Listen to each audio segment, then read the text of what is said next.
ಗಣಪತಿ ಹಬ್ಬ ಇರ್ಬೋದು ಅಥವಾ ಬೇರೆ ಯಾವುದೇ ಒಂದು ಧಾರ್ಮಿಕ ಕಾರ್ಯಕ್ರಮ ಅಥವಾ ಸಾರ್ವಜನಿಕ ಕಾರ್ಯಕ್ರಮ ಇರ್ಬೋದು, ಸುಪ್ರೀಂ ಕೋರ್ಟ್ ನಿರ್ದೇಶನ ಲೌಡ್ ಸ್ಪೀಕರ್ ಯೂಸ್ ಮಾಡೋದ್ರ ಸಂಬಂಧವಾಗಿ 10 ಗಂಟೆಗೆ ಮುಕ್ತಾಯ ಮಾಡಬೇಕು ಅನ್ನುವಂಥದ್ದಿದೆ.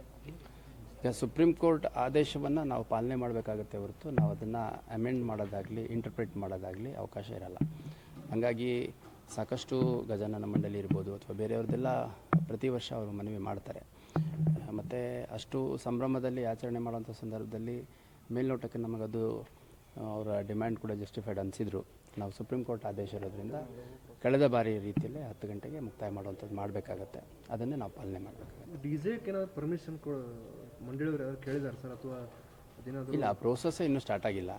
ಮೊನ್ನೆ ಅಷ್ಟೇ ನನಗೆ ಮಾಹಿತಿ ಬಂದದ್ದು ಕಾರ್ಪೊರೇಷನಲ್ಲಿ ಒಂದು ಸಭೆಯನ್ನು ಮಾಡಿದರು ಅಂತಂದು. ಈಗ ನಾವು ಜಿಲ್ಲಾಡಳಿತದ ವತಿಯಿಂದ ನಮ್ಮ ಇಲಾಖೆ ವತಿಯಿಂದ ಆಯೋಜಕರು ಮತ್ತು ಈ ಗಣಪತಿ ಮಣ್ಣಿನ ಗಣಪತಿ ಒಂದು ಸೀರೀಸ್ ಆಫ್ ಮೀಟಿಂಗ್ಸು ಮಾಡೋದಿದೆ. ಅದು ಶಾಂತಿ ಸಭೆ ಇರ್ಬೋದು ಅಥವಾ ಒಂದು ಸಂವಹನ ಸಭೆ ಇರ್ಬೋದು. ಸೊ ಅದರಲ್ಲಿ ಎಲ್ಲ ವಿಷಯಗಳನ್ನು ಚರ್ಚೆ ಮಾಡುವಂಥದ್ದು ಮಾಡ್ತೀವಿ.